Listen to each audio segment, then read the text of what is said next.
Hi, boys and girls. Today I'm going to read you a story. The name of our story today is Tomas and the Library Lady. The author's name is Pat Mora. The illustrator's name is Raul Colan. This story is about a little boy and his family who are migrant workers who travel from state to state helping farmers harvest their crops. When they arrive in Iowa for the summer, Tomas finds an escape from the scorching heat at the town library. And once inside, he also discovers a surprising world filled with dinosaurs, tigers, and a great new friend. Let's find out all about his adventures. Let's open up the book to the title page. Remember, boys and girls, on the title page we have the name of the book, Tomas and the Library Lady, the author, and the illustrator. Okay. It was midnight. The light of the full moon followed the tired old car. Tomas was tired too, hot and tired. He missed his own bed in his own house in Texas. Tomas lives in Texas. Where do we live, boys and girls? We live in the state of Ohio. You are right. You are correct. Tomas lives in Texas. That is far, far away. Tomas was on his way to Iowa again with his family. His mother and father were farm workers. They picked fruit and vegetables for Texas farmers in the winter and for Iowa farmers in the summer. Year after year, they bumped along in their rusty old car. Mama, whispered Tomas, if I had a glass of cold water, I could drink it in large gulps. I would suck the ice. I would pour the last drops of water on my face. Why do you think Tomas wanted lots of water? What do you think he needed? Yes, you're right. Tomas wanted to cool down because he was really hot, and you would drink water if you were hot to cool your body down. Excellent. Tomas was glad when the car finally stopped. He helped his grandfather, Papa Grande, climb down. Tomas said, Buenos noches, good night, to Papa, Mama, Papa Grande, and to his little brother, Enrique.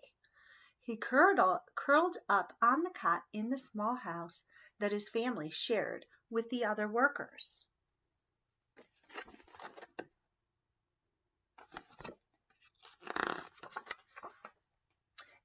Early the next morning, Mama and Papa went out to pick corn in the green fields. All day they worked in the hot sun. Tomas and Enrique carried water to them. Then the boys played with a ball Mama had sewn from an old teddy bear.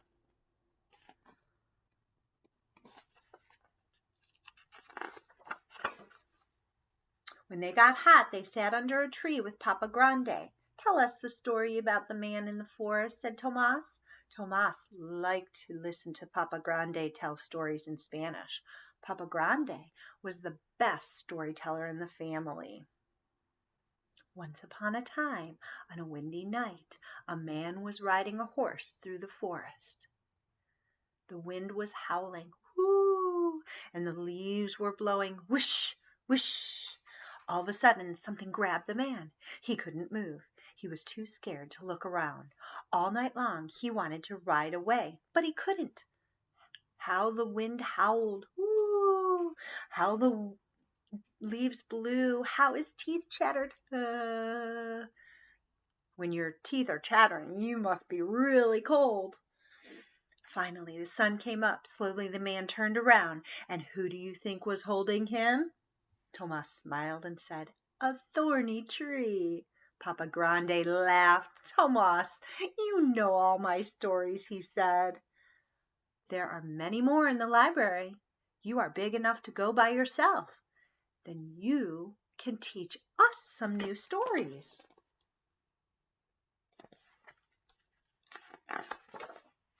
The next morning, Tomas walked downtown. He looked at the big library.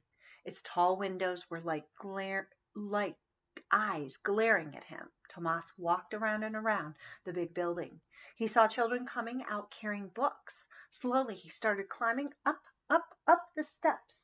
He counted them to himself in Spanish. Uno, dos, tres, cuatro. His mouth felt full of cotton. Tomas stood in front of the library doors. He pressed his nose against the glass and peeked in. The library was huge.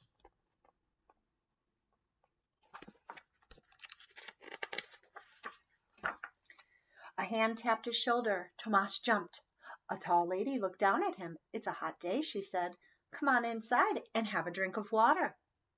"What's your name?" she asked. "Tomas," he said. "Come, Tomas," she said. Inside it was cool. Tomas had never seen so many books. The lady watched him. "Come," she said again, leading him to a drinking fountain.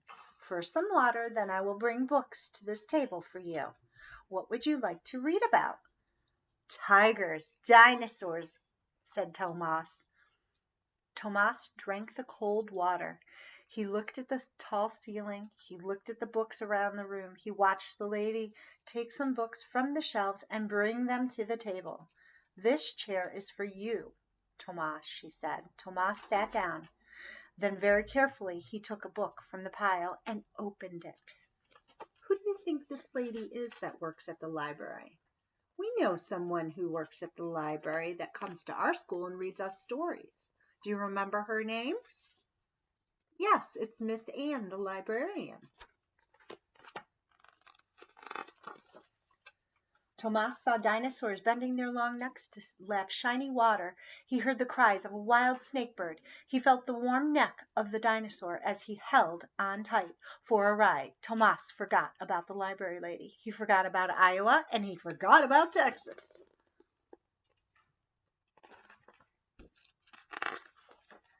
"Tomas, Tomas," said the library lady softly. Tomas looked around. The library was empty. The sun was setting. The library lady looked at Tomas for a long time. She said, "Tomas, would you like to borrow 2 library books? I will check them out in my name." Tomas walked out of the library carrying his books. He ran home, eager to show the new books to his family. So on this page it says the sun was setting, so it must be late. Papa Grande looked at the library book. "Read to me," he said to Tomas. First Tomas showed him the pictures. He pointed to the tiger. Tomas said in Spanish, "Que tigre tan grande," and then in English, "What a big tiger." "Read to me in English," said Papa Grande. Tomas read about tiger eyes shining brightly in the jungle at night. He roared like a huge tiger. Papa, Mama, and Enrique laughed. They came and sat near him to hear his story. Some days Tomas went with his parents to the town dump. They looked for pieces of iron to sell. Enrique looked for toys. Tomas looked for books. He would put the books in the sun to bake away the smell.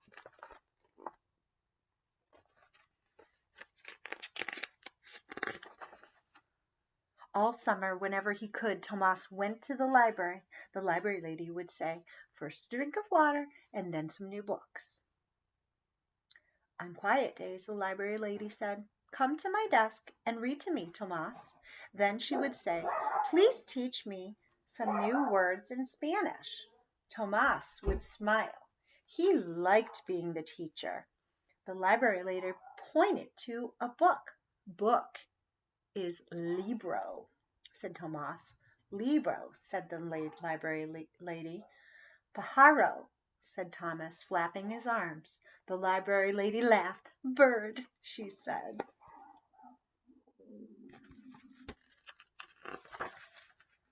On days when the library was busy, Tomas read to himself. He'd look at the pictures for a long time. He smelled the smoke at an Indian camp. He rode a black horse across a hot, dusty desert. And in the evenings, he would read the stories to Mama, Papa, Papa Grande, and Enrique.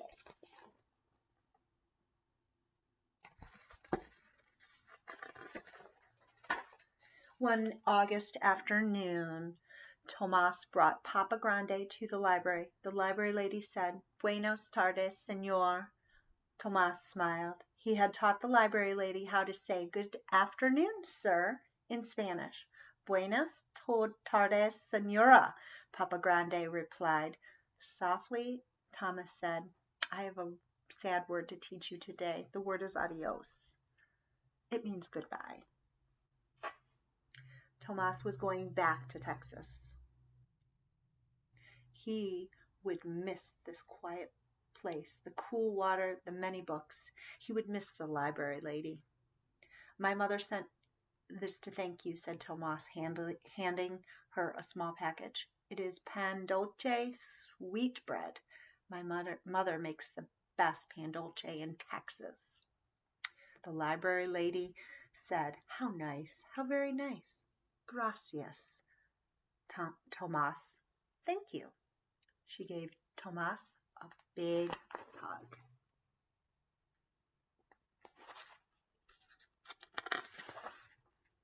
That night, bumping along again in the tired old car, Tomas held a shiny new book, a present from the library lady.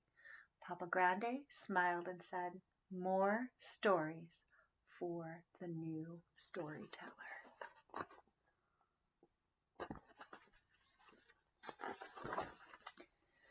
Tomas closed his eyes. He saw the dinosaurs drinking cool water long ago. He heard the cry of the wild snake bird.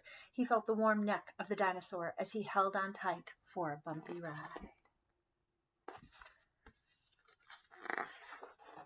The end. Thank you for joining us, boys and girls. Have a wonderful, wonderful afternoon.